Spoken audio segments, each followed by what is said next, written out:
start with the prayers.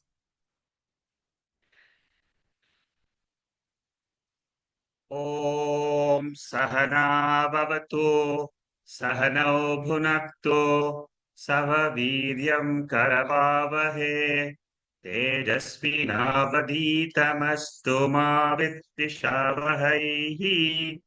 Om Shanti Shanti Shanti.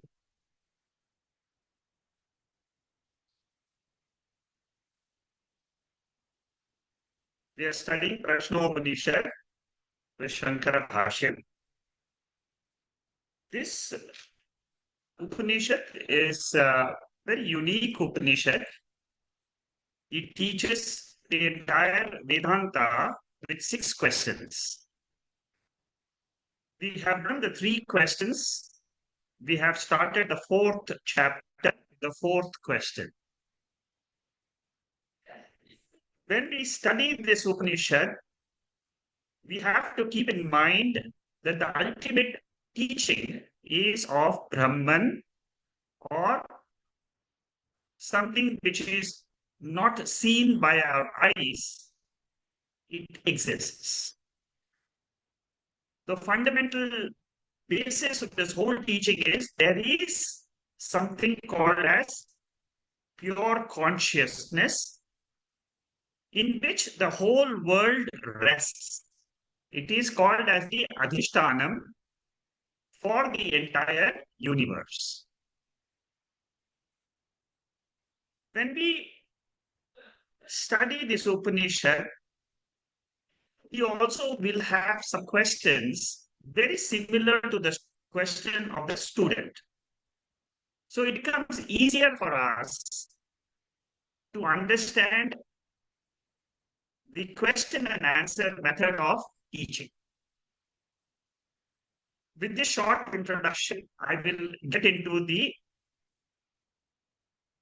topic which we were discussing last week. We are covering this first question, and we are seeing Shankara's commentary. The main question which is being asked by the student here is about the sleep state and the dream state.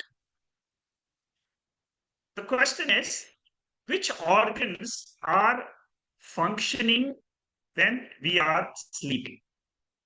Number one, which organs are not functioning when we are sleeping? This is the primary question. What organs are sleeping and what organs are not functioning, or which are functioning? Now, we all know from Tattva Bodha that during sleep, our sense organs are not functioning. The sense organs have the adhishtanam of the mind. So all the sense organs, they withdraw to the mind when we are sleeping. That is the first thing which we must understand. What organs are awake? The question is, our prana is awake. Prana function, the breathing function goes on and on when we are asleep also. The digestion goes on, the circulation goes on, the pranic functions are maintained in function. Now, in this portion, Shankaracharya is trying to explain to us the sentient factor which is there in this body. What is Shankara's question? When a person is using any instrument, suppose you are driving a car, the car can drive only if the driver is behind. Similarly, a carpenter, the tools which a carpenter uses, they are inert, achetanam. The whole world is achetanam if there is no sentient factor. Now, Achetanam, inert substances by themselves cannot unite and come together in one locus, which is very logical. What unites the matter principle and makes it functioning? It is the sentient Chetana Tattva. So it is a sentient factor which is required for a simple production of a chair or a table.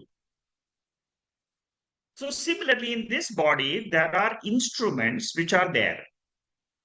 What are the five instruments? Our eyes, our ears, our nostrils, our tongue, our skin. These are the five instruments a jiva has. There is a sentient jiva in this body, and this sentient jiva requires a body to function. And the body requires a sentient jiva. So it is a combination, it is a mixture of the matter principle and the sentient consciousness principle, which is the factor or which is required for all vyavahara. Whether it is vyavahara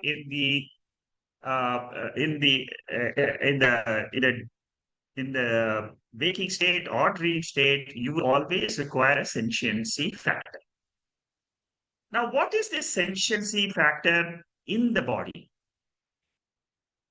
Shankaracharya says it is reflected consciousness. Chetana Jiva. Who is a Chetana Jiva? Chetana Jiva is a Jiva with a body and mind, and also a reflection of consciousness. This Chetana Jiva brings the sense organs together and also has the capacity to drop them. We drop our sense organs in the sleep state and still exist.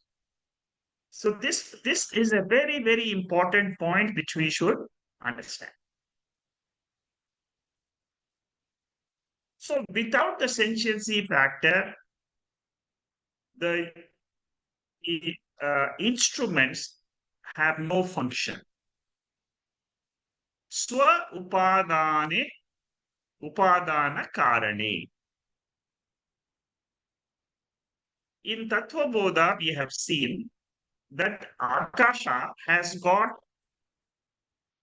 Shrotriyendriya. The hearing function belongs to the space. The Vayu Tattvam is the Twakindriyam. Vayu Tattvam is behind the Twakindriyam. Agni Tattvam is behind the Chakshurindriyam.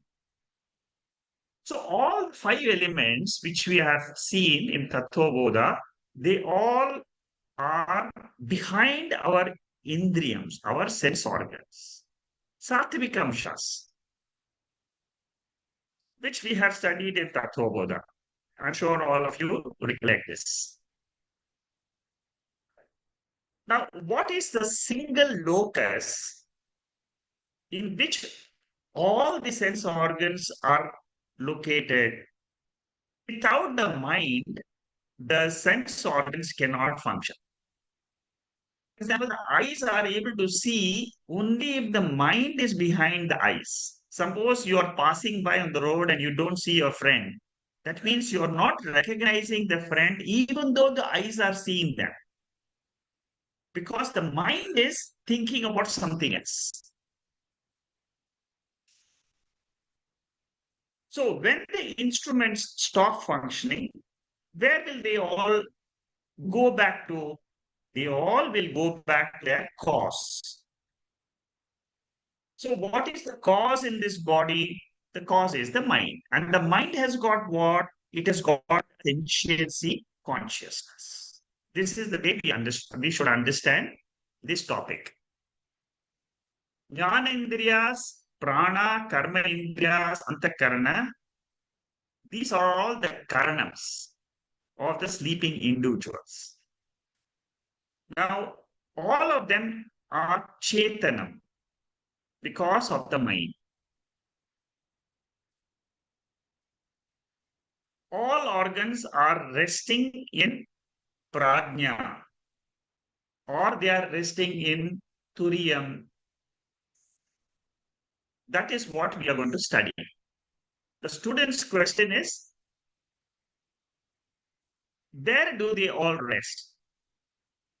Individual sleep, the locus is it the locus is the karana shariram or is it chaitanya? To understand the question, in this paragraph of Shankaracharya, he tries to uh, bring out this particular point that the student wants to know that in the sleep state, are we resting in Karana Shariram or are we resting in Chaitanya? The answer to this question is it is always Karana Shariram or Karana Prapancha. It is not in Chaitanya. Chaitanyam is always pure. Shuddha. It is ever pure. It is Sakshi. It has got not an iota of matter in it. So during sleep or after death or during pralayam, the indriyams are resting with karana prapancha or maya. So the resolution ground is maya, it is not Brahman. But maya karanatvam is possible only because of Brahman is behind it. Bhagavad Gita has this beautiful verse in the 9th chapter. Maya dakshena prakritihi suyate sacharacharam edunanena kaunteya jagata parivartate. See the link between what we are studying and this Bhagavad Gita verse. Under me as the supervisor, Prakriti produces the moving and unmoving. So here, Brahman is there as a existent principle and it supports the Prakriti. It supports Prakriti means what? It supports Maya. It is Maya which produces the sentient and insentient. Moving, unmoving. The same thing is being discussed in this chapter in the fourth chapter as a fourth question. So, what will be the final answer which we will give? Pure Maya cannot be the residence of all the indriyas or of the mind. Pure Brahman cannot be the karanam for the functioning of the body. Because pure Brahman does not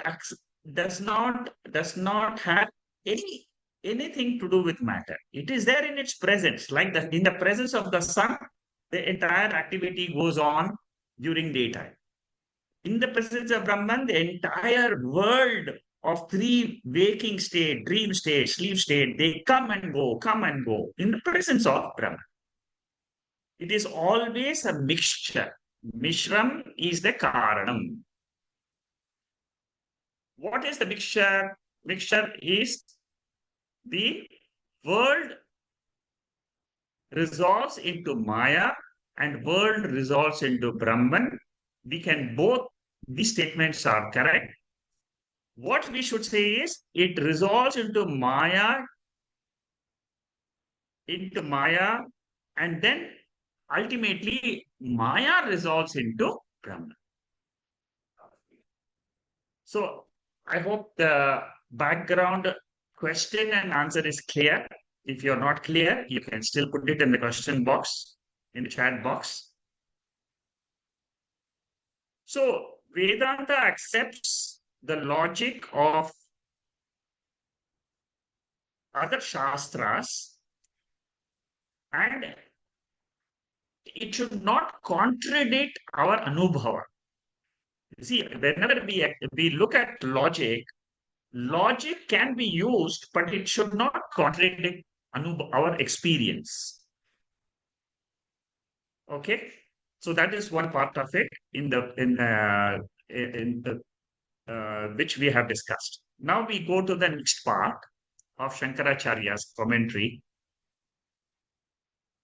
Now, for whose sake the spirit exists? Before creation, Purusha alone was there. Purusha means pure consciousness alone was there. We have seen this in other Upanishad, where Purusha exists without the world, which is what we understand when Pralayam is there, Purusha is there. What about the Prakriti? Prakriti is achetana tattvam. It functions only to serve the Purusha. Otherwise, why should there be a world? See, you can ask this question. Why world is it meant for the world itself, inert world? Suppose there is an inert world. There are so many planets which we don't know, but those planets are existing somewhere. But it is of no use unless until a human being is there who can use the planet. Unless living beings are there, then only the planet has a role. Prakriti has a role. So Prakriti is meant for a sentient Purusha. That is what Shankara wants to say. Now, what are the benefits of Prakriti? Dharma, Artha, Kama, Moksha. Prakriti can be used for dharma, for a dharmic living, uh, for social life. Dharma is used. Prakriti. That means what? The world can be used for either dharma or artha. Artha means it is money, wealth. To earn money, you can use the word. Or kama, entertainment. Now, dharma and kama are bhoga, and moksha is apavarga. Apavarga means what? Moksha is for dropping the world and realizing who you are. Even for that, the world is required. Without Prakriti, we will not know the Purusha. How Shankaracharya brings out all these ideas, we should be we should see how the development of the topic takes place. The first verse only. There are 11 verses in this in this fourth chapter. So we are right now discussing the first verse only. So Prakriti is serving the Purusha, and what is evolving? Prakriti is evolving. Purusha is always the same. That is why I can get moksha. See, Purusha was also changing. There was no moksha possible. Purusha means a consciousness. I, the consciousness, am always changeless. The body and the mind is made up of Prakriti, Panchabhutas. And it is the function of the Panchabhutas to evolve. In science, we talk about evolution. Evolution basically means it is of the Prakriti, not of the Purusha. The jiva with individual body mind evolves. Here, the jiva is a mixture of the body mind and the consciousness. If you look at the broad spectrum, the Mahat is the uh, is the principle which is the totality from which the ahamkara comes. From ahamkara comes the manaha. From manaha comes the jnanendriyas, karma indriyas. This is how the flow of evolution is. So totally five, what are the karanams? Five jnanendriyas, which are subtle elements, five karma indriyas, plus the five gross elements. Karma indriyas come from the gross elements. Jnana indriyas come from the subtle elements. So totally we are talking of 10 indriyams and 10 elements. And then we have manaha, ahamkara, mahar. So 10 plus 10 plus 3, 23. And prakriti, which is 24, achetana tattvams meant for serving the purusha. So 24 tattvams, principles are there behind the purusha. And the whole world is evolved. Now, how many purushas are there? Vedanta says there is only one purusha. Sankhya says behind every body there is a purusha. Actually, what Sankhya misses is behind every body there is a reflected consciousness. Behind all the minds there is reflected consciousness. So 24 tattvams are there. They are assembled together only to serve the Purusha. Organs are assembled to form the Sukshma Shariram. Pancha, pancha gross elements are used for the Stula Sharira. They are all Sanghata. Sanghata means aggregate or assemblage.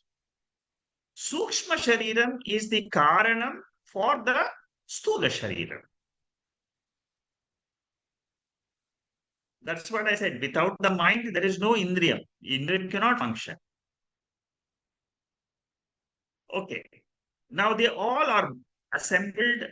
They're all products of Prakriti, but all what should we understand? All of them are Achetanam for the benefit, not for Prakriti, but for a individual who has got the Chetana Tattva. Ears are not meant for the ears, but it is meant for the jiva who resides behind the ears. That's what it says here.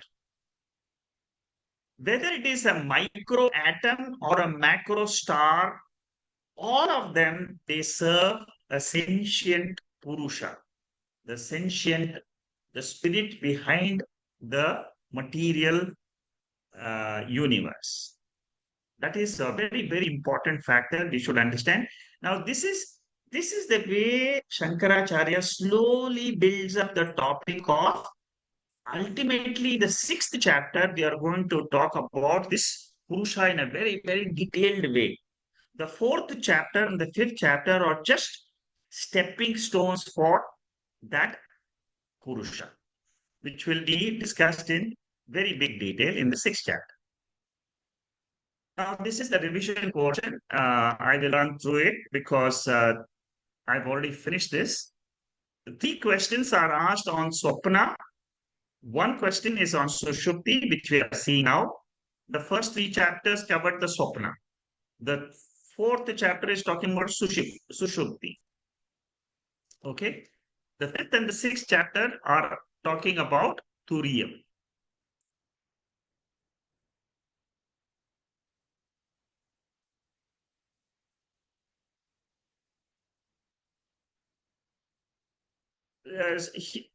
Shankaracharya goes back. These are all some things which I've already discussed, so I will skip this portion. Brihadaneka Upanishad, chapter 2, first section, Ajata Shaturu Brahmanam. See, this sleep analysis is a very, very important analysis in Vedanta. We see this sleep analysis in Mandukya Upanishad. We see this in Prasno Upanishad. We see this in Brihadaneka Upanishad. We see this in Chandogya Upanishad. Directly, there is a full-fledged discussion on sleep. Because through the sleep, that Purusha is revealed. That Brahman, the Turiyam is revealed as the Adhishtanam for the sleep state. Ajatashatru Brahmanam is in Bradanyaka Upanishad, and in this Upanishad, we find the sleep analysis, which is discussed in very big detail here also. Now, the student there, I just want to give you just a simple, small background to the Bradanyaka Upanishad. The student there is Gargya, and the teacher is Ajatashatru.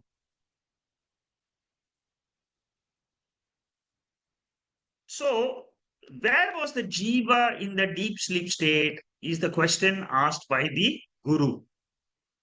Jiva crosses Stula Shariram, Sukshma Shariram, and merges into his real nature. Many, many times I have said that during sleep, we are all in our intrinsic nature, which is pure consciousness. Pure consciousness, again the waking state comes, again the dream state comes, again the sleep state comes. But the resting ground, the ultimate nature for all the jivas is the pure consciousness, which we all have the experience. But only thing is, a guru has to come and tell that this is what you are. Tattvamasi.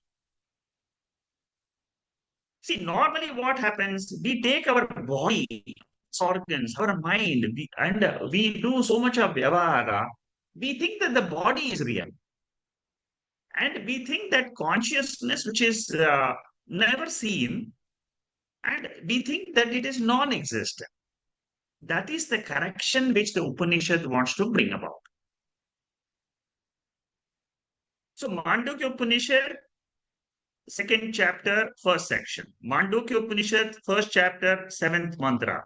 Prasno Upanishad, fourth chapter, first verse, which we are doing. Kaivalya Upanishad, which I missed out. Kaivalya Upanishad also discusses the sleep state.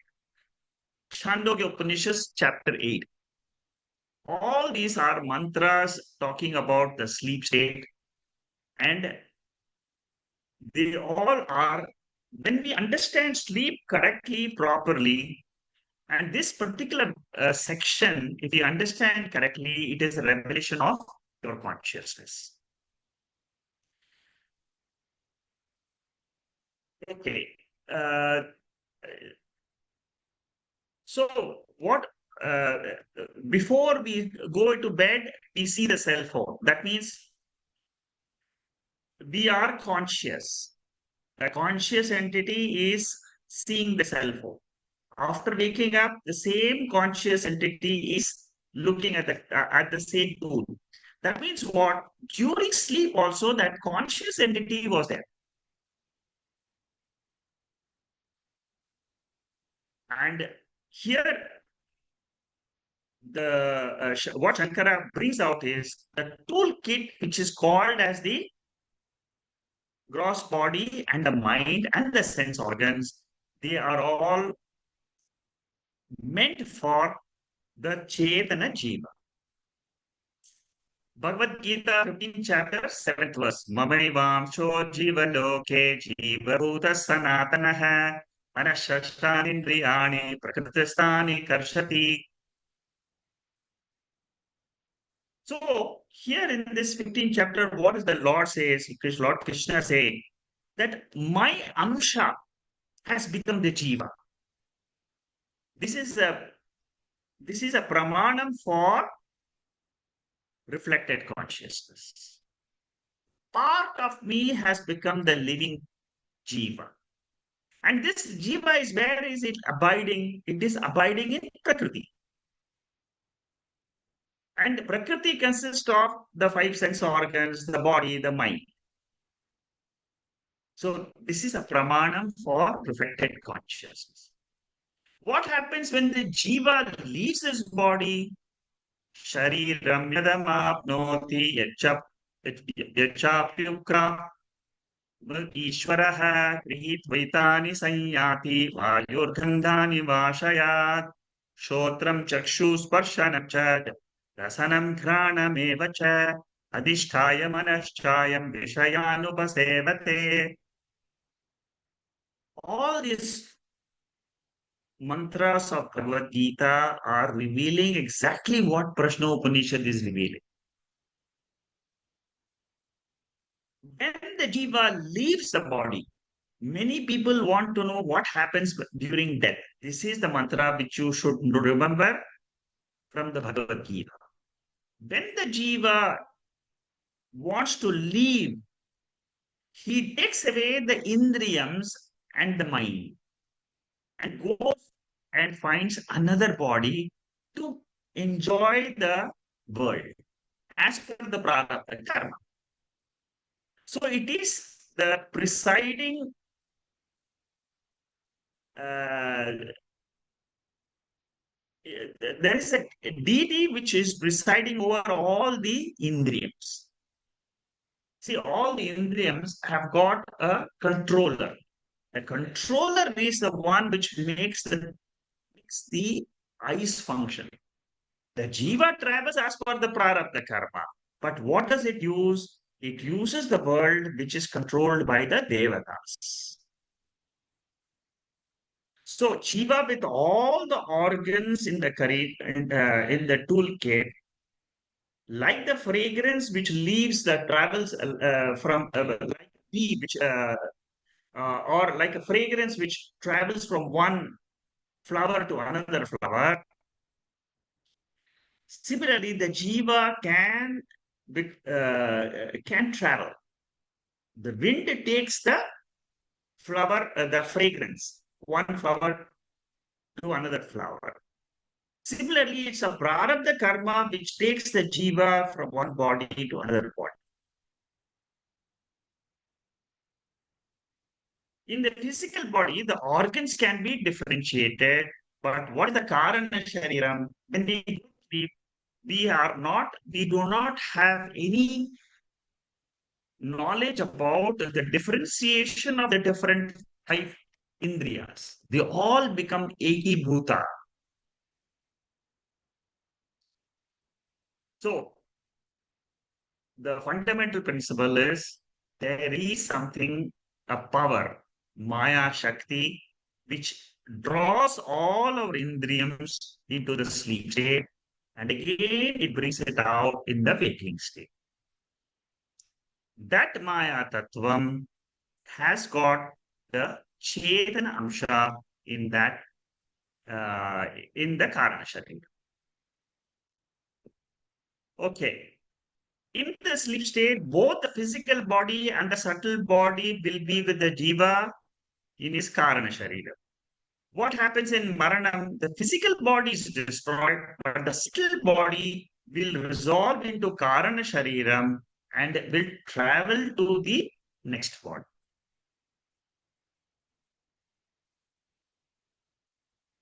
And all this is happening in the background of Turiyam, in the background of Brahman. Matter has got change. Science talks about conservation of energy, but the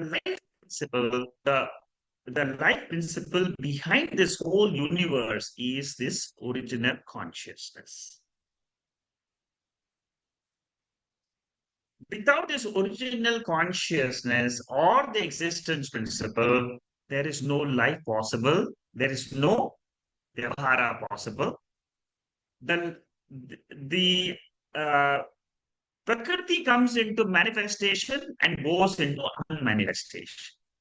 Now, this concept of Vedanta, where we talk about one tattvam called as Prakriti, matter principle, which has got two conditions.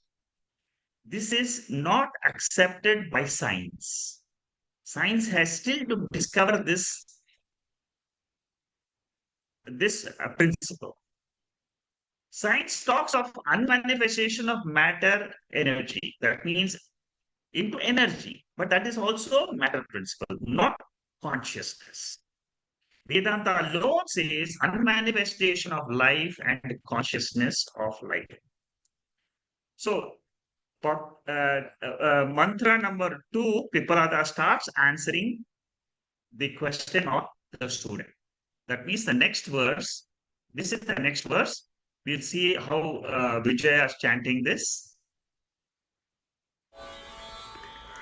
Tasmai sahovacha Tasmai sahovacha Yatha gargya marichaya Yatha gargya marichayah Arkasya gachatah Arkasya gachatah Sarva etasmin tejo mandala eki bhavanti Sarva etasmin tejo mandala eki bhavanti Ta punarudayatah Ta punarudayatah Pracharantyevam havai tat sarvam Pracharantyevam havai tat sarvam Pare deve manasi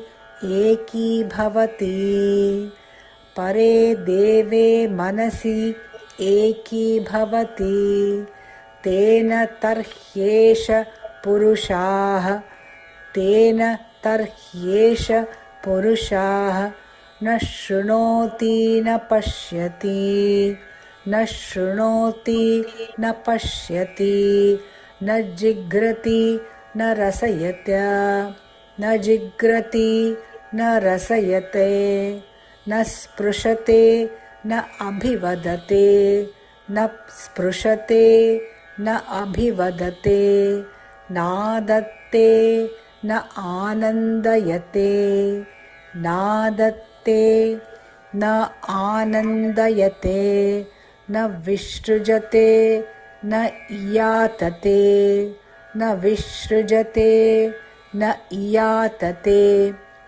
Swapiti tyachakshate Swapiti tyachakshate.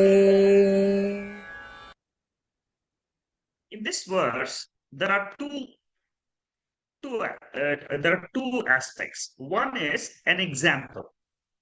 The teacher explains this to Gargya. Pipalara is the teacher. The student is called Gargya.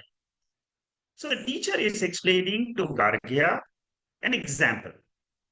He takes see, in Vedanta, the beauty is they take all natural, simple examples. So he says everybody knows the Surya. The sun rises and the sun sets. The rays of the sun during the daytime, they come from the solar disk. In the evening, the same rays go back to that solar disk, which is controlled by a devata. Sun, Surya is controlled by Hiranyagarbha. Hiranyagarbha, devata, is the controller of Surya. Similarly, our mind is the controller of the sense organs. So example is of the Surya and the Rashmi. And what does it try to explain? It tries to explain the waking state and the dream state and the sleep state. During the sleep state, the rays go back into the mind. In the waking state or the dream state, that rays come back and give us the experience of a world. See how beautiful the Veda explains to us the nature of this universe. But all the time, you should remember, there is a consciousness factor at the back. Without the sentiency factor, the world is nothing.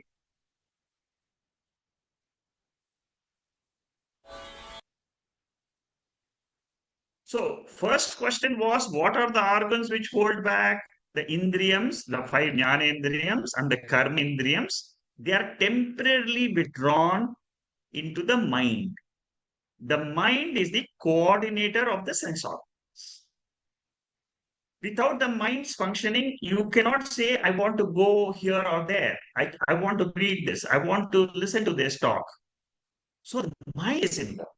So the coordinating button, like the on off switch, is the mind. Whether we should taste this dish, whether we should have the other dish, if there is a buffet, eyes are seeing all the dishes. But what decides? It's mind which decides I should go for this, I should not go for this. So mind has to be behind the sense organs, then only knowledge takes place. Then action takes place. The mind behind the organs of action, then we will see that we are a karta. The mind, when it is behind the sense organs, we become a pramata. Pramata means perceiver of the world. Through the five sense organs, I become the perceiver. Through the organs of action, I become a karta and bhokta.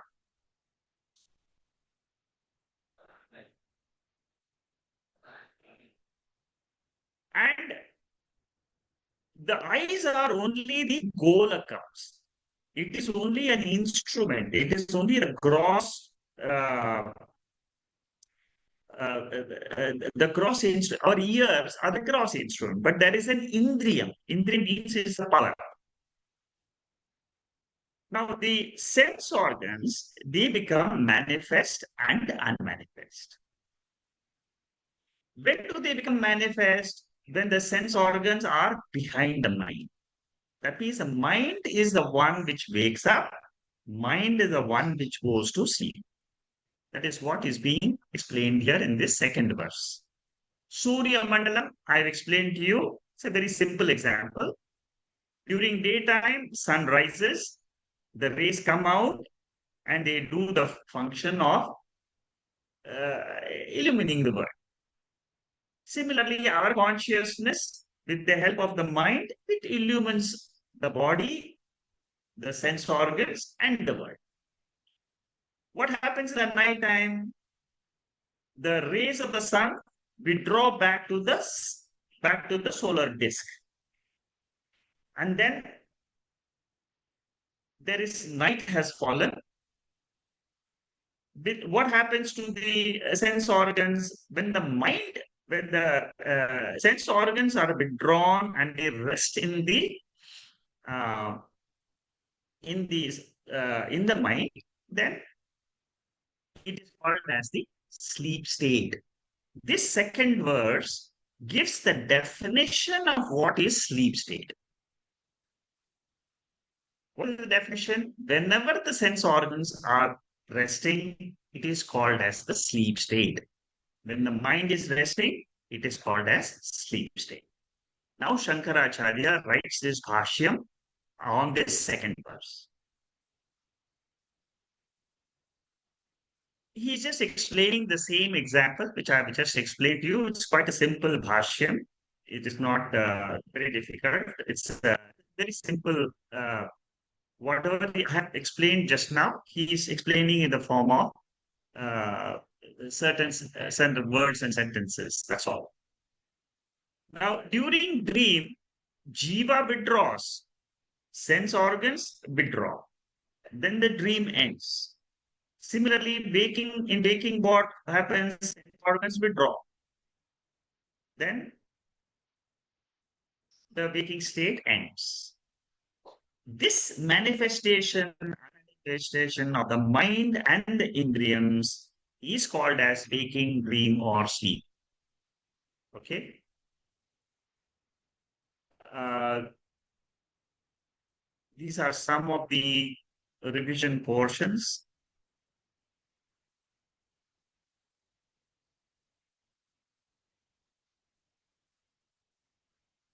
See, whenever we are awake, what happens to us? What is the meaning of our experience in the waking state? When the consciousness behind the mind flows through the five sense organs, we experience the world of five sense objects. When the consciousness withdraws from the world of sense objects to the indriyams, to the mind, there is no world. It becomes unmanifest.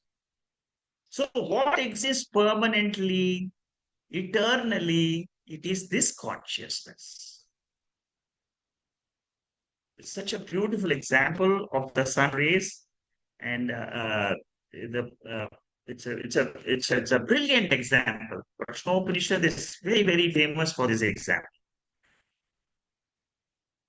Okay, um, the mind is called as Deva. Jyotanat iti Deva. Anything which is illumining. Mind illumines the sense organs, therefore it is called as Deva. And what happens in the sleep state? The mind and the sense organs, they go. I mean, this will come later in the Prasno Upanishad, where it will explain the dream state and what happens in the dream state. It will explain in the other mantras. It will come.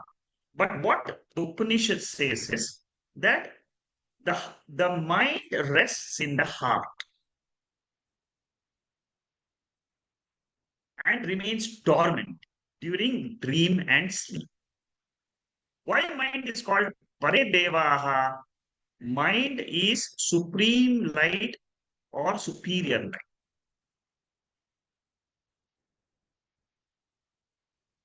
The sense organs are the light, but mind is a superior light because without the light of the mind, the sense organs cannot.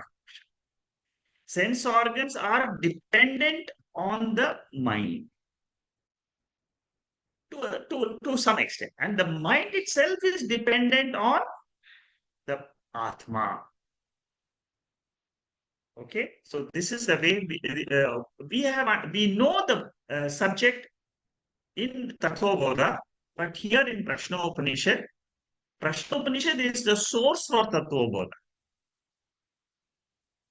So this chart here explains the Surya, the solar rays example. The golakams are the physical part. The faculty is called as Indriyam. In waking, the Indriyams come out through the golakams. But in the sleep state, the Indriyams go to sleep, but the mind functions. Mind, mind functions means what? In the dream state. Because of the Karana Shariram Vasanas, the mind projects a world.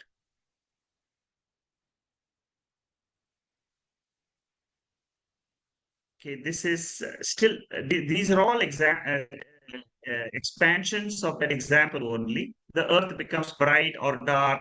When the sun rises, it becomes bright. When the sun falls, during sunset, the earth becomes dark. Similarly, the world for us becomes bright. The world for us becomes dark when the sense organs rise and fall.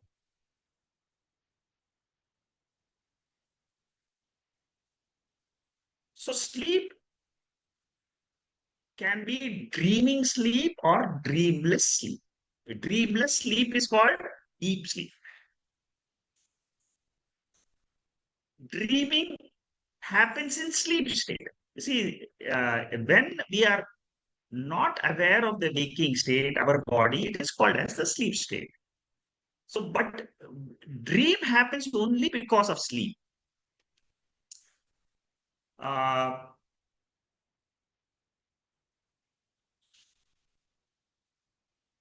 Here Shankaracharya talks about the ground of resolution. The ground of resolution for the ornaments is gold. For the pots, it is clay. For the indriyams, it is the resolution ground is the upadana karana, which is the mind. So karyam always goes to karana. Resolution ground is karana. And what is the karana for the mind? The karana for the mind is consciousness. Therefore, ultimately, where does everything resolve? It all resolves into consciousness. That is why Kaivalya Upanishad says the whole world rises from me, the world exists in me, and the world resolves into. If you can understand the waking dream and sleep state, you don't need anything else. That is the beauty of Mandukya Upanishad.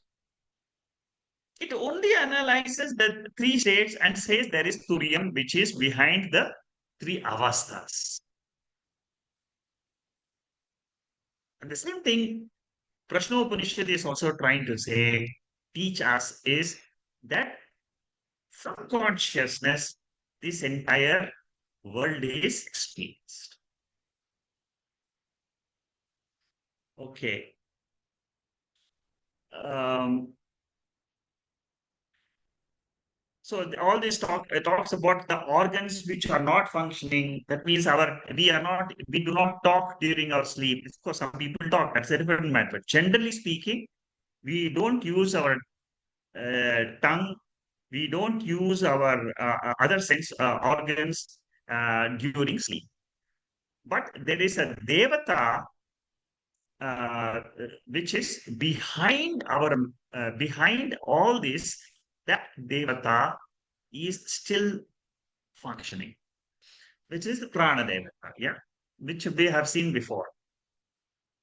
Voluntary activity depends on free will in the waking state. Involuntary actions goes on essential services like the prana shakti, which flows, which is 24 hours by 7. That never stops. That is what is said in this Prasno Upanishad. Now we go to the third verse.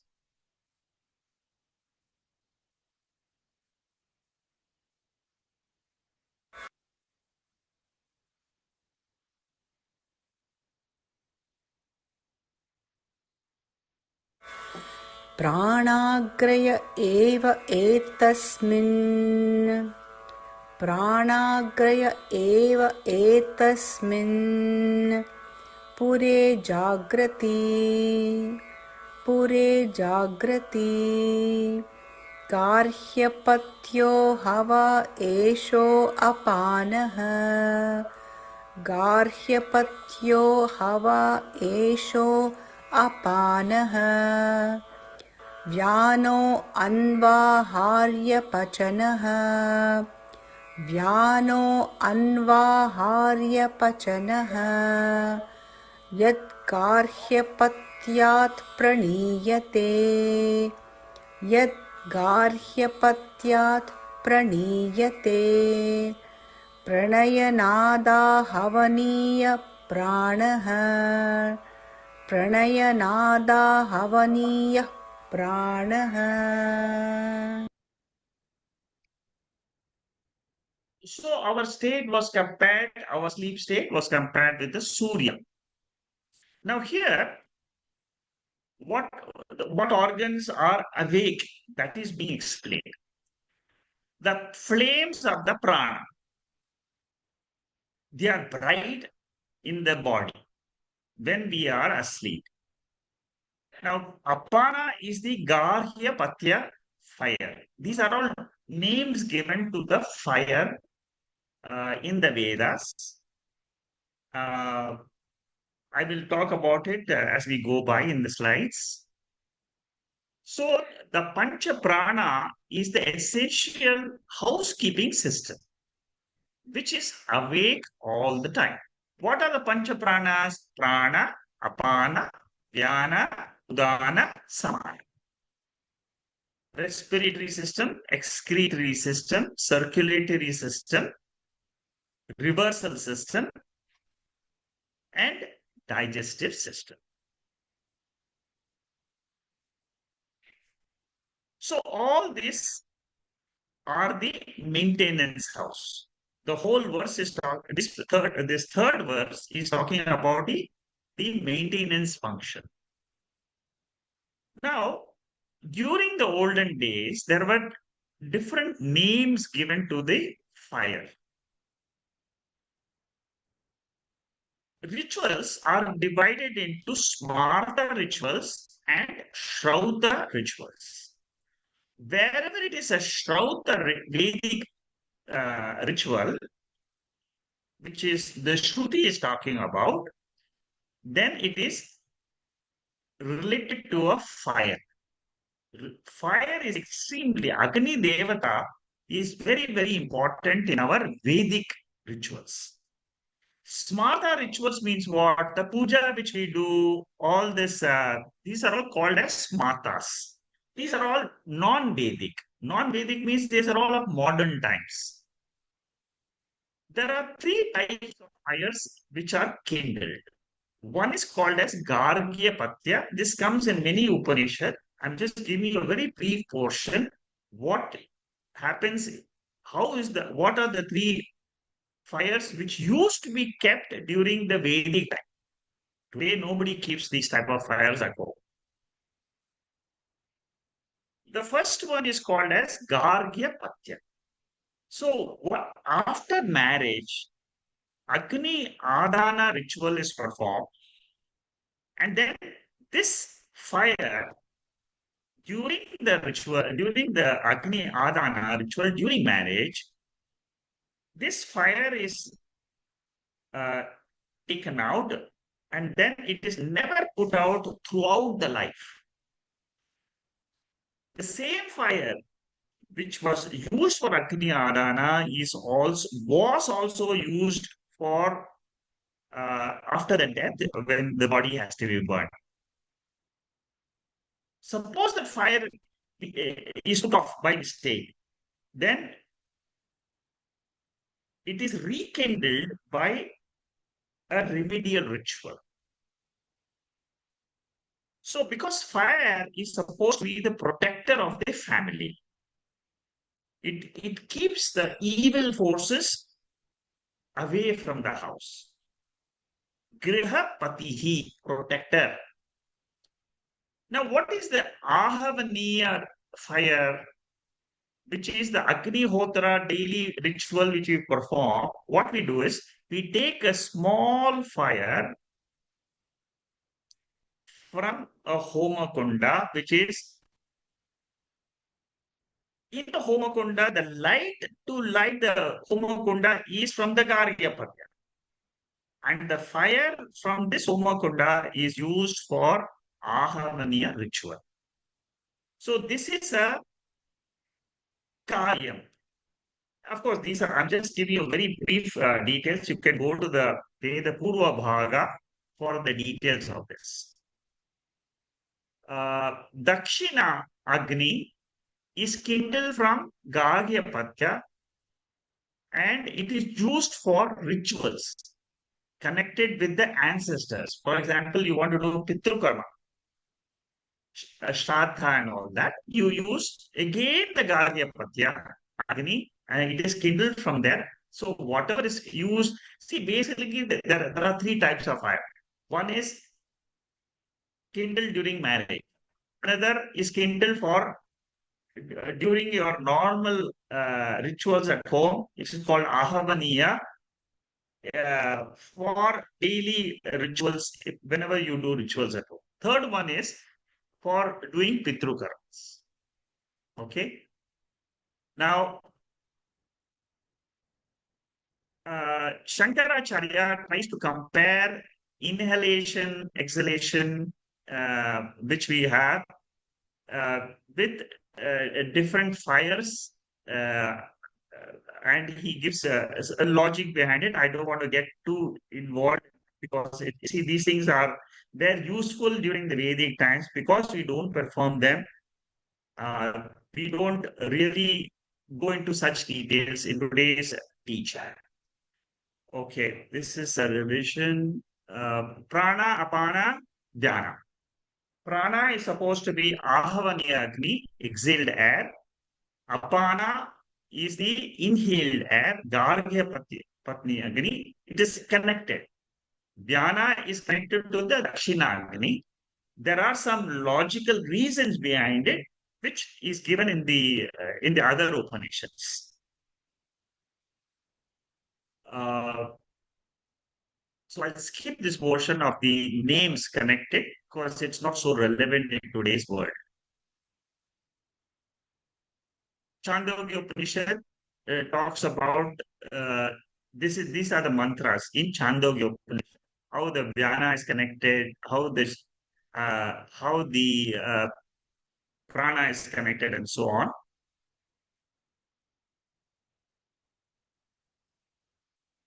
Okay.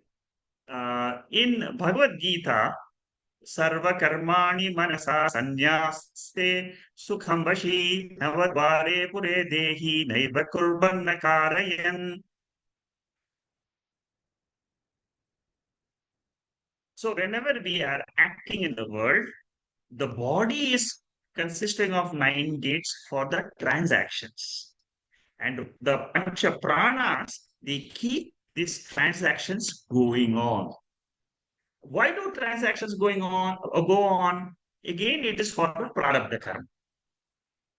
So whenever we are talking about any vyavahara, we should remember it is all with reference to the prarabdha karma. And karma expresses in what way? Through thoughts in our mind. Every day we are engaging in thoughts. Our thoughts keep on changing, evolving. So as we grow in our life, it is the thoughts which keep changing, and these thoughts are all based on prarabdha karma.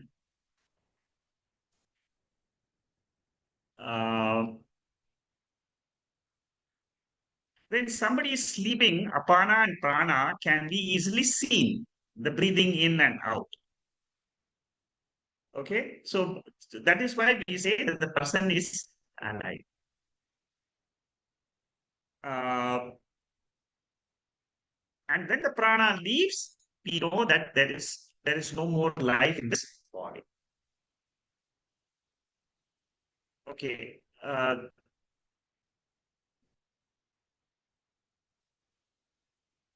Anandagiri is the one who quotes. Anandagiri is a commentator. He quotes all these Chandogya Upanishad mantras for these portions of commentary on Shankaracharya's Bhashyam.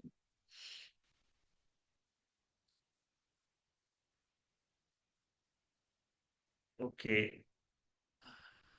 Now we go to the fourth verse. The fourth verse, I'll just introduce it. Maybe I may not be able to finish it, but the fourth verse. Yad uchvasa nisvaso Yad uchvasa nisvaso Eto ahuti samam Eto ahuti samam Nayatiti Nayatiti Sasamanaha Sasamanaha Manohavav yajamanaha Manohavav yajamanaha Ishtafalame udanaha Ishtafalame udanaha Sa enam yajamanaha Sa enam yajamanaha Aharahar Brahma Gamayati Aharahar Brahma Gamayati. Here, the functions of different pranas are mentioned. For example, samana.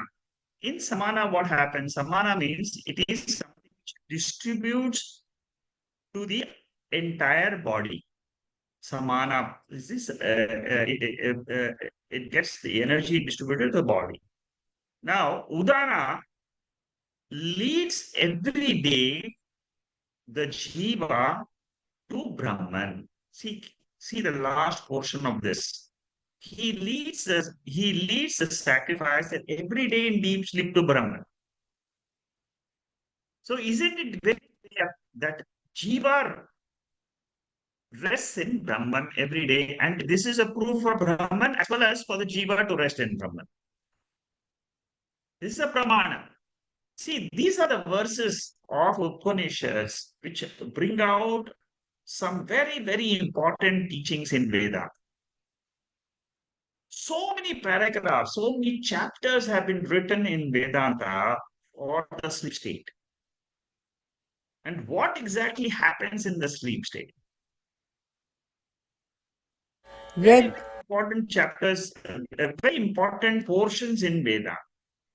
In Mandukya Upanishad, 2 verses out of the 12 verses, 2 verses, fifth verse and the sixth verse talks about sleep state. In this state, in this verse, samana prana is compared to a priest of the ritual, hota. In every ritual, there is a priest. There are the names are given for each priest. If you are a Yajurveda priest, it's called as Advaryu. Samaveda is called as Udgata. Atharvana Veda is called as Brahma. These are all comes in Chandogya Upanishad. Very big details are mentioned. But those are all Veda Purva Bhaga. If you study, you will have so much of details on this entire portion of rituals. How rituals are conducted, what is the function of each priest in a particular ritual. All those details are given in the Veda.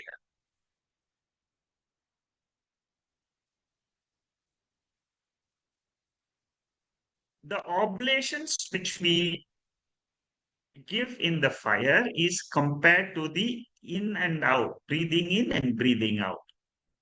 Samana prana, what happens in samana? Samana means digestive function. After digestion, the energy, the nutrients are distributed throughout the body. So digestion is one, and then distribution of energy throughout, it has to go to all the organs. So samana prana is like a priest who is maintaining the breathing process, which is the main prana function. But who keeps the maintenance? It is a samana. Therefore, samana is compared to a priest. The definition of samana and all was given. So during sleep, the breathing goes on, but it is maintained by samana prana. The prana which is there in the samana prana keeps the inhalation and exhalation going. That is what is said in the Prasno Bashyam. Now, who is the Yajamana? Yajamana is the mind. In every ritual, there will be a priest and there will be a Yajamana. Yajamana means a person who engages the priest to perform a certain ritual. Now, the mind is compared to the Yajamana. What is the role of udana or udana? Udana takes the body, takes the jiva out of the body, and it can travel to different lokas. It can go to Swarga Loka. Which is again, it's a pranic function. You see, it is the power of the prana, udana prana, which can take the jiva out of the body. This is what is said in most of these Upanishads. Udana function is very, very critical because this is the function, this is the one which takes rebirth into different bodies. So mind is the Yajamana, Samana is the priest, Inhalation, exhalation is the ritual which is going on in this body. So body itself is compared, is like a homa kunda, where ritual is happening. Our breathing every day, morning to evening, is nothing but it is the inhalation, exhalation is the oblations which is keeping the fire inside glowing. These are all comparisons, examples given. Prajna is equated to Karanam Brahma. See, Mandukya Upanishad says that the Lord is the inner controller. It is the source for all which is there in the universe. That is what it is, the Maya Sahitam Brahma. Even in Chandogya Upanishad, it says very clearly, Jiva merges into Ishvara or Brahman during sleep. Which is that mantra in Chandogya Upanishad? Now we have seen in Prasno Upanishad, it is the fourth chapter, fourth mantra, which is a pramanam for jivas merged with pure consciousness in sleep. So nobody should say, I don't know what is this Brahman. Everybody has the anubhava of Brahman. We don't know how to separate that anubhava of pure Brahman with our three states. In Chandogya Upanishad, this particular mantra says, O Saumya, Aruni, Udalaka Aruni is the teacher. The son, Shvetaketu is the son.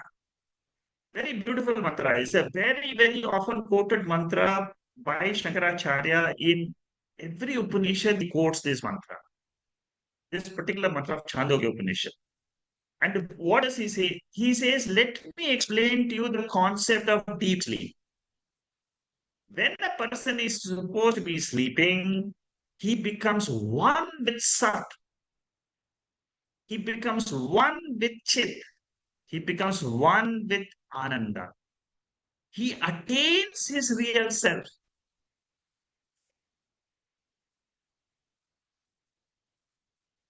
But the problem is, because we have avarana shakti of Maya, we don't know this. That this portion, that I am the pure principle, is the truth. But we don't know this. Why? Because there is a covering. All of us have this problem of ignorance about our nature. Our real answer to sleep state is I am pure consciousness, Brahman, during the sleep state, only known because of Upanishads. If I don't use the Upanishad, what will I say? I'm sleeping. A jnani will say what? I am awake to my soul. Because one merges with Brahman, he enjoys Ananda. So it is udana which lifts this jiva, takes him to different lokas, makes him experience this happiness in sleep. Now, punyam is required for this thing to happen.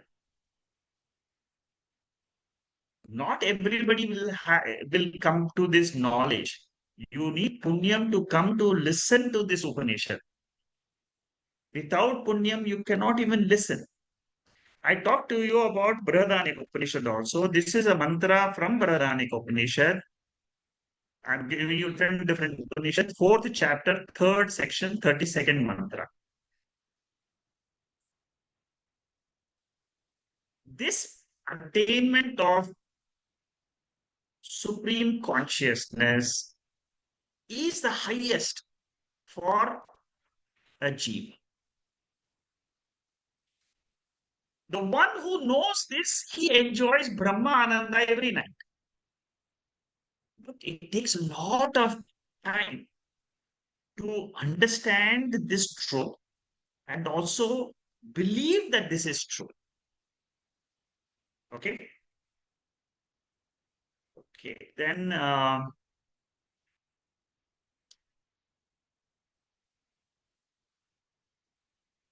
okay, the next portion of Shankaracharya's commentary on this fourth mantra. It's a very long commentary on this fourth mantra because it's a very, very important mantra of the entire Prasno Upanishad.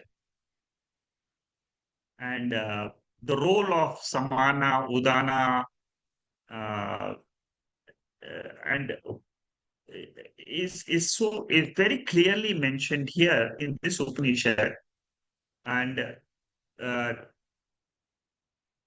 the role of especially udana, that it takes the jiva to Brahman every day during sleep.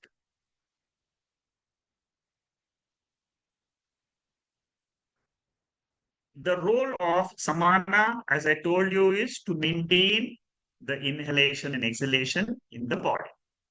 Even though inhalation is, but who maintains? It is the priest who maintains the oblations in a fire. So similarly, it is the samana which maintains this prana in the body. And the one who knows that these pranas are like the sacred fire, they are continuing their ritual. See, Shankaracharya makes this remark. He says in his commentary, suppose you come to know and you believe that it is your breath itself is a ritual. It is the height of Vedanta, where you can say what people thought during Vedic times about their whole life.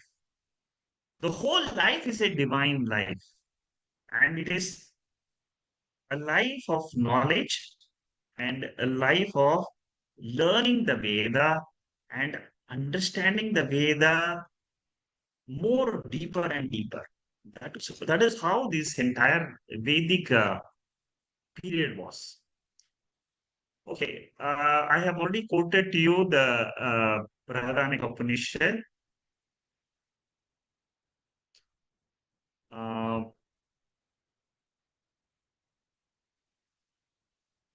during grief, is a Pancha Pranas are awake. Okay, we have seen that. Um,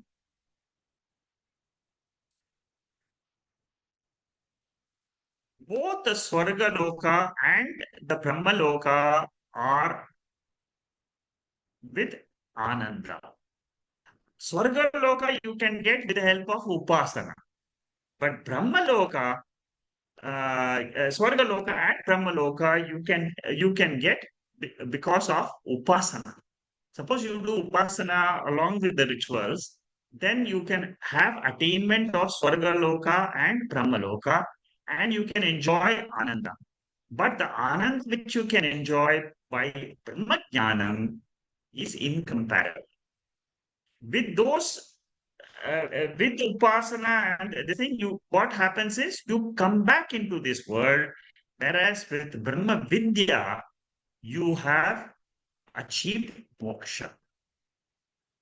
That is one thing which you should know between upasana and Brahma Vidya, with knowledge of pure consciousness. See, knowledge makes things very easy because if you can understand, but it takes our intellect time to understand the depth of the Upanishads. Um, and okay, these portions here are talking about the some grammar portion which I'm not getting into. Udana carries a person to the goal of punyam. It carries the that is. See, some people have good sleep because you have good. Some people have disturbed sleep. Again, it is a function of the punyam or papa. Udana plucks the mind from dream to sleep state. Sleep state is a higher space. Dream is still at a lower level in the consciousness. Udana uh, approaches the Yajamana and takes him to the higher state.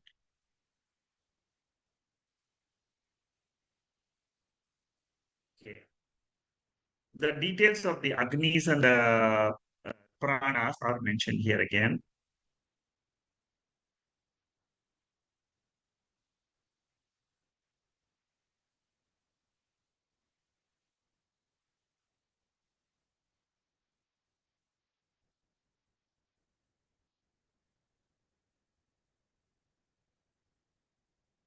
So Shankaracharya compares a Vidwan.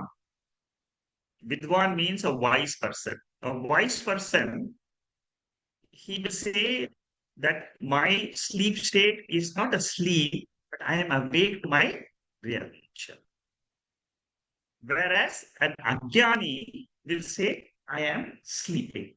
Sleeping means what? Sleeping to my real nature. Either you say you are awake to your real nature, or you're sleeping to your real nature. And the during in Sushupti Kala, you get Yaga Palam. That means go to Ishvara or Brahman. And they say that this entire life of breath, inhalation, exhalation, is a yaga. It is a fire ritual which is happening in the body of a jeev. These are all interpretations of this one mantra, the fourth mantra. How different people interpret this mantra, the commentators, they make a different study and they bring it out in the Bhashyam. Uh,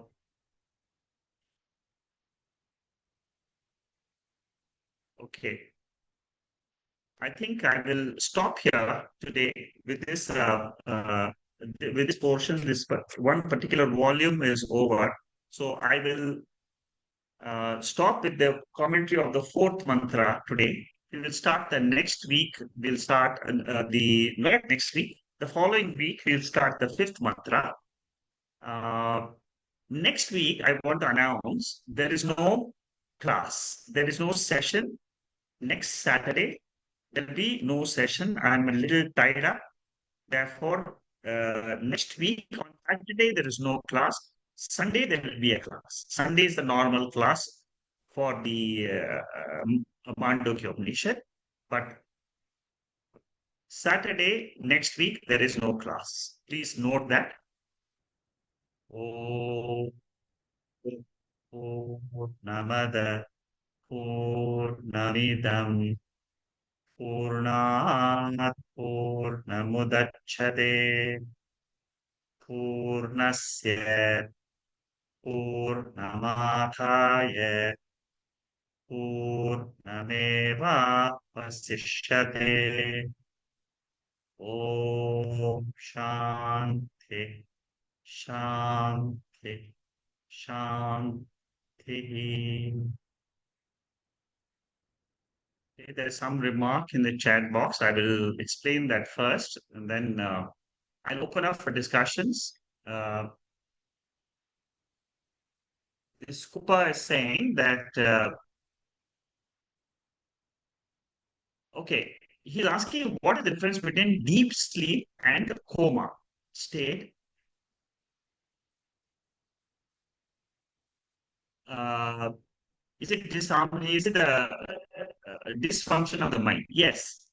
Coma is a dysfunctioning of the mind. It is medically, it is quite different. I'm sure the doctors who are present here will be able to explain coma much better than me. But sleep state is a state where there is a reflection of consciousness in the Karana Sharira. And that is experienced as happiness. Whereas in coma, a person doesn't experience happiness. It's a blank state. Coma is a blank state. Sleep is also a blank state. But in the sleep state, what happens is there is a reflection. Whereas in coma, there is no reflection of consciousness in the reflection may be there, but what happens is the sleep state you experience some sort of happiness. I enjoyed the sleep. That is what everybody will say. I enjoyed my sleep state.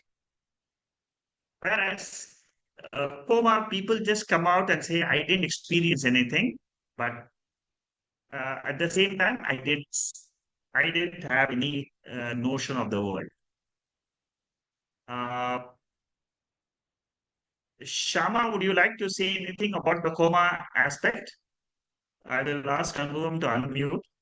Maybe you can explain a little bit more on the coma if you're around.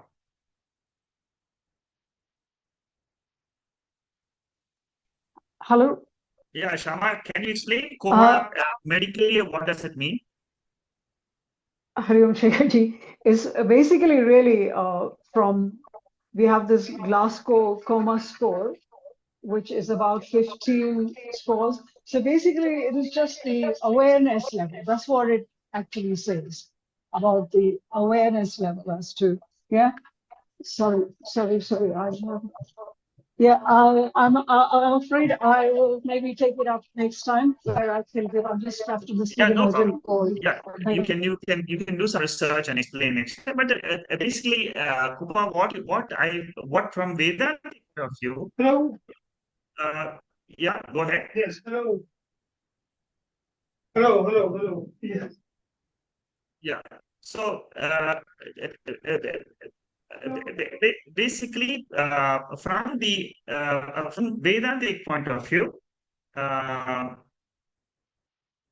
it is mainly it is a coma is a state of absolute non experience. That means you don't have even existence during coma state. But in sleep state, you feel your existence. There is a slight difference. That's why I said there is an awareness, some sort of that reflected consciousness in Karana Shariram gives you the feeling that I am aware. I am aware that there is nothing. Whereas in coma, there is no awareness of yourself. There is zero, complete darkness. This is the way I would put it across to you. Okay. Anybody else has any other remark on today's session or anything?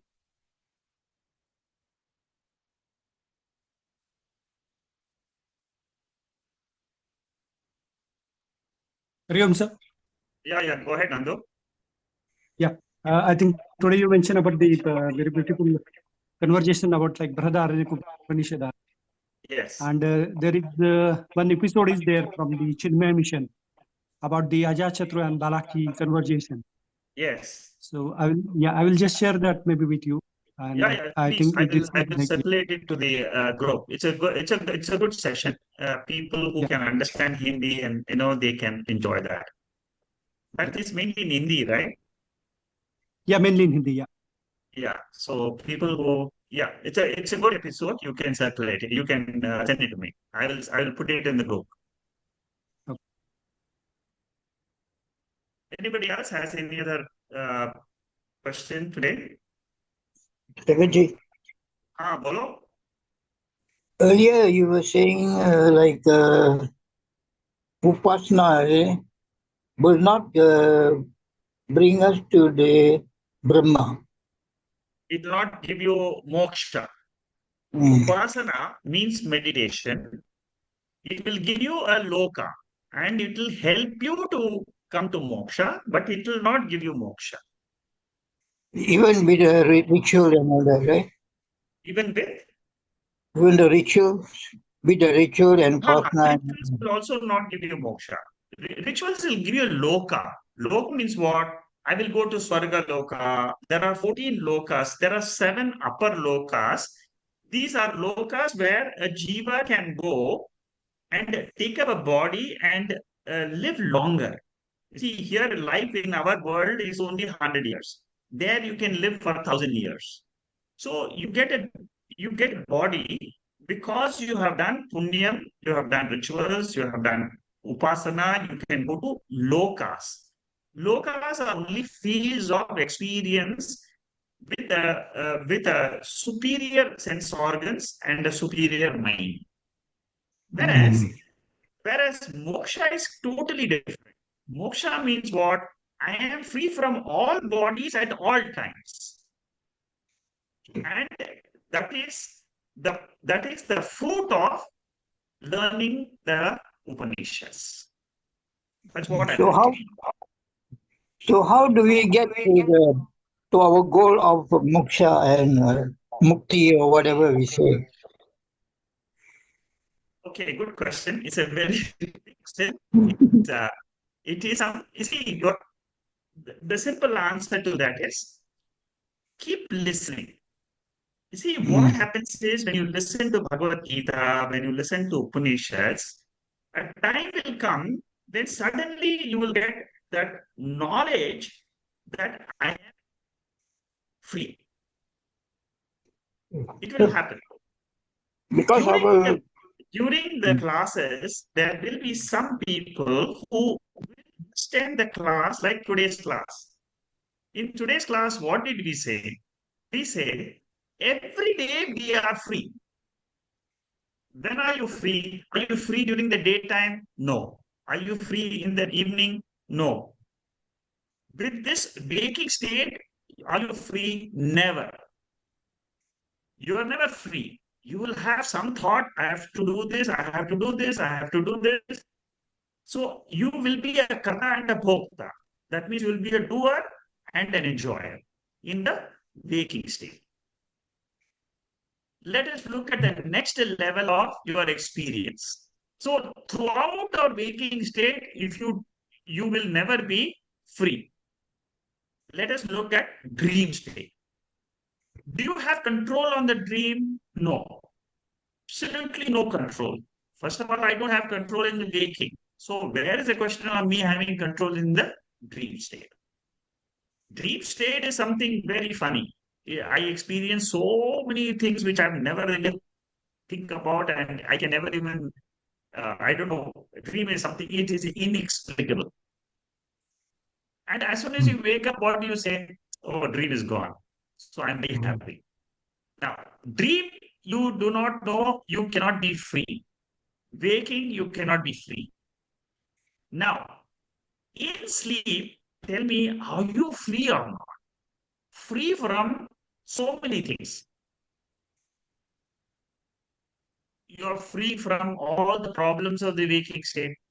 Nothing happens to you in the sleep state. You're free from the dream state problems because dream is not there in the sleep state. What Upanishad says is you become aware who you are in the sleep state. Normally, nobody will teach you this. Nobody in the world will, if you ask somebody, they will laugh at you. So don't ask me all these foolish questions. But when you come to the Upanishadic class, when you come to study the Veda, Veda reveals to you there is another nature for you. One nature is with the body and the mind. Body, mind, sense organs, world, that is one nature, that is called as lower nature. From the Vedic point of view, it is lower nature. Your sleep state is also lower nature. It is not you. Dream state is also not you, lower nature. Waking state is still lower, not you. Veda reveals to me there is another state which is called as state of turiya, state of moksha. That state you will only know when you study the Upanishads. Like today's mantra, it says, every day in the sleep state, I am not the Jiva who is Babubai, I am Atma. That Atma is ever free. It is only knowledge. It is but nothing else. It is only knowledge that you are that pure consciousness. That that state in sleep with knowledge about your nature, it will never happen in sleep. It will only happen in waking state. In the waking state, you get the knowledge that I am of the nature of pure consciousness. There is something called as pure consciousness, and it is revealed to me by the Lord in the Bhagavad Gita in the 9th chapter, 4th and the 5th verse. It is revealed to me by Prasno Upanishad, Chandogya Upanishad, Brihadaranyaka Upanishad. So many Upanishads are teaching me. But normally, my mind is gross. See, you will ask me, okay, now you have told me so many things. But how come I am still not able to get convinced on this? Okay, you have told me so many things, I am free and all that. But how come my mind I am not convinced? The answer the Veda itself gives. Veda says you do Shravanam, you do Mananam, you do Nididhyasanam. It takes some time. Keep on listening to the Veda. One day you will say, I am that Atma, and you will say, freedom is my nature. I am free. But this experience of the body and the world and the classes and all this with my wealth and my land and my property, all the family, all that temporary. It is not permanent. What is permanent is I am Sat Anand. Remember, this is the truth which the Veda teaches me. It is the final ultimate knowledge where all the knowledge will resolve. I am the maker, resolves in this Atma, resolves in this Turiya. I am the dreamer, resolves in this knowledge which is the pure ultimate knowledge. I am the sleeper, resolves in this ultimate knowledge. So the ultimate knowledge is called as I am Turiya Atma. But by seeing Ham Brahmasmi, I am not this body, I am not the mind, I am Shiva Om, Shiva Om. Yes, Will that's it correct. lead to the what? Yes, To correct. Keep on saying that even if you don't understand Aham Brahmasmi, keep telling in your own mind, one day Aham Brahmasmi will click in your mind. Initially, it can be just a repetition because you have learned so much of Bhagavad Gita. You have listened to the Bhagavad Gita Upanishads for 10 years. At least with me, you have been listening for 10 years. So this knowledge will give you the fruit, will give you the benefit sometime. We don't know when, but it will give you. the time will come. Okay. Thank you, Baba. Thank you. Anybody else has a question? So, one question on the sleep. Okay. Yeah. So some people sleep during the daytime, right? So what happens? Same principle. Whether you sleep in the night or day, it is the same principle. You Okay. are with your consciousness. The moment you drop your mind and sense organs, you are resting in consciousness. Okay. Whether day or night, doesn't matter. Anytime a person sleeps, that is why a person wants to go back to sleep again and again. He feels Okay. some sort of happiness, but one doesn't know that that is my real nature. You see, it doesn't mean that I have to go to sleep only to know this. Upanishad says, know that you are Brahman in waking state, not in the sleep state. Sleep state, automatically, we have no control on that. It is tamasic. It is prakriti. See, whenever you sleep, if anybody sleeps, it is the nature of the Panchabhutas. Suppose Yeah. March, you don't go to sleep. That is the nature of Panchabhutas. Whatever you've eaten, it makes you sleep. Suppose you have missed your sleep because of a flight. Again, as soon as you land, you like to go to sleep. That is a natural condition of the body. Don't mix up the natural condition of the body and the mind with consciousness. Consciousness is independent. It has nothing to do with your body and mind. What Upanishad only says is your identification is gone when you are sleeping.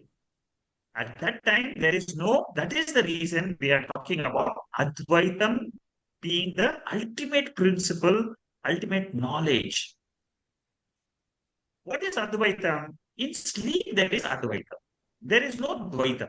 There is no Triputi. Triputi means what? Pramanam, Prameya. Over knowing instrument and knowledge. The known object and its knowledge. So this combination of Triputi, the knower, known, and the knowing instrument, together when they are there, it is called as Vyavahara. Transaction. Okay. It can happen in dream, it can happen in wake. But in sleep, there is no Vyavahara. In Prasno Upanishad, what did we learn? Whenever the Indriyams are not acting, the mind is not acting, it is called as the sleep state. But beyond the sleep state, the witness of that sleep state, the witness of that unmanifest condition of the body, mind, and the world, that witness is what Upanishad is trying to reveal to me as my Swarupa, as my intrinsic nature. Okay. Question, are you clear, Narendra? Yeah, yes, sir. So, and one doubt comes again to me on the sleep. So, what is the purpose of sleeping? Right. Okay. Is it because I need to always connect to the Supreme Soul? Okay, and remind in remind Jivatma that you should not get divert to anything. Is that the purpose of sleeping? No, the purpose of sleep is to take rest for the body and the mind. Okay. The purpose of knowledge is to know that I am Atma. Okay. Don't confuse the sleep state with any purpose. We all go to sleep. Even animals and birds go to sleep. Right. Yes. They all are sleeping. It's a natural state. But the purpose of knowledge purpose of the Veda is to teach me I am the Jiva. I drop the Jivatvam. The Jiva nature will come to me whenever I'm awake. But through the Veda, I should know even when my body and mind is acting, I am Atma. Okay. That is what Lord Krishna says in the 5th chapter, the 4th and the 5th verse, I think, Pralapan, which, all the organs are functioning. But Naiva Kinchit Karomiti, I am not active. There the I stands for Atma. So during the waking state, you should only remember that I am the pure consciousness. I have no connection with the body and mind. Body and mind is a function of the prarabdha, the karma which is there for the jiva. As long as I'm concerned, I'm no longer connected with the jivatvam. Okay. Okay? Yeah. Well, thanks. Thank you. Thank you. A beautiful question. But anybody else?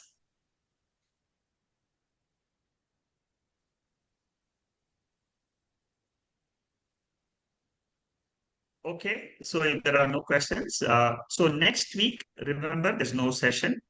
We will continue the 5th mantra of the 4th chapter of Prasno Upanishad the following week. Okay, thank you. Namaste. Hari Om. Hari Om. Hari Om. Hari Om. Hari Om. Hari Om. Hari Om. Thank you. Hari Om. Thank you so Thank you. much. Thank Hari you so Om. much. Yes. Thank you. Hari Om, Sri Guru. Hari Om. Baba. Thank you.